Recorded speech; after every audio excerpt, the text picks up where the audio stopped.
So welcome in our revision question, in our revision session, and we have CHRP November 2022 question paper, a past paper that was done recently, and our number 2A, Mr. Cosmas, a human resource manager, has received several sick leave requests from employees arising from high levels of stress. Propose 5 ways of dealing with the problem. So here the question is, what are some of the measures would you propose as a human resource manager when employees keep on coming with sick leaves which are resulting from the stress levels that are within the work premises or that are within the workplace? So number 1, ensure flexibility. Make sure you give a schedule that is so flexible to the employees so that they can plan themselves well. What you need to look at is the performance. You're not supposed to be so much strict on the working hours, or at what time does this employee come to work and at what time does he leave at work. So long as the employee performs, that should be what matters, than putting a very strict schedule that will be making the employees to be overwhelmed while they're at the workplace. And then another thing you can do, you can initiate wellness programs, and such programs will always help your employees to manage their personal lives as well as their workplace operations. So that will strike a balance in between the two, which can also reduce the level of stress at the workplace. You can also keep on discussing the policies with the employees. Maybe there are some policies which are so much strict, which are not favorable towards the employees. So the employees are pressed to a point of no return. So sometimes it's always good when you're developing such policies, it's good to involve the employees to give some few opinions or suggestions here and there, at least to come up with policies that will be very friendly and accommodating for the employees.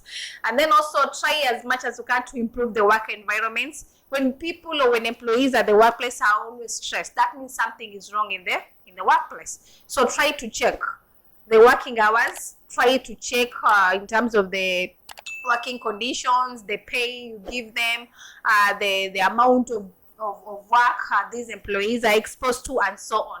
Try to check what is not working okay, what is not okay, and then improve on the same.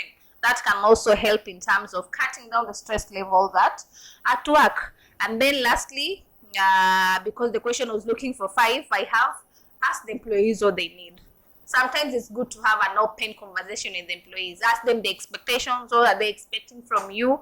What is it that they need, basically, so that you can understand their minds and come up with ways or come up with tactics that will basically suit them in terms of their day-to-day routine, or in terms of their day-to-day operations, and so on and so forth.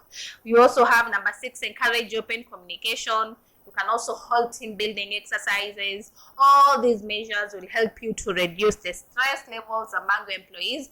And the moment such measures are put into consideration, you are rest assured that employees will no longer complain or ask for leaves, basically because they are going through stresses at the workplace or in the organization, and so on and so forth. So that is question 2A. And then our question 2B is saying negative consequences of organizational politics at the company. Remember, we did a whole topic on organizational politics. We saw how good it is and we saw how bad it is within the company. So here we are looking at the negative effect, or the negative consequences organizational policies will bring or could bring within the company. And number 1, you said not all people are a fan of politics when it comes to the organizational level. But those people who will just love to be doing their work without having so much interference and so on and so forth. So for such people, when the organization keeps on wasting too much time on organizational politics, they'll be contradicted, or they'll maybe be interrupted in one way or the other. They'll not be able to concentrate, because remember the commotions which are there, the ups and downs that are normally there, such people cannot maybe tolerate such stuff. So the moment these people are exposed to such kind of scenarios and environments, then they don't concentrate. And if they don't concentrate, what happens?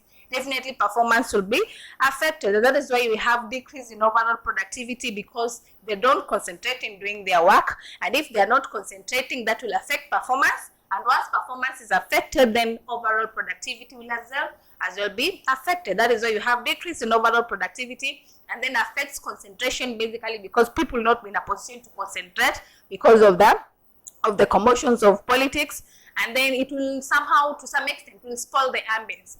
If you have that morale and that motivation in you that I need to work this week, and then boom, all of a sudden politics are there, it's a certain season in the organization, people are running up and down or something like that, that might take away the morale or even the urge of you working that you had initially. So it spoils the ambience.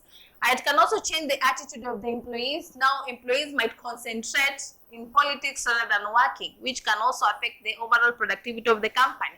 And that can also demotivate those employees who are not fun or who are not basically interested in the organizational politics. They'll feel so much demotivated, and that can also impact negatively within the organization. And then you have increased level of stress for such employees, wrong information, because remember here everyone has his own way of doing the communication from one person to the other, and maybe because it's a free environment, people are allowed to do the politics. Remember, grapevine is the kind of communication that is mostly used, so sometimes wrong information might be spreaded from one point to the other, and so on and so forth, of which all this will contribute to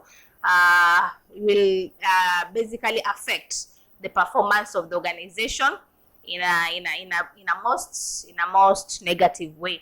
So these plus many other more could be negative consequences of organizational politics at the company level.